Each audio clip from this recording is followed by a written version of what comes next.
Yung sa ano to, sa asawa ng kapatid ng asawa ko. Yun, kawawa siya guys. Oh, walang tao dito.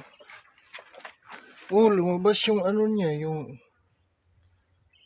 ano niya sa puwit. Lumabas.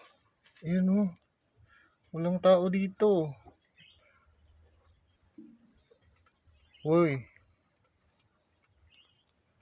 Mga magbulog tong, sabihan nyo si ano, sila Inday, wala dito. Ewan kung saan sila.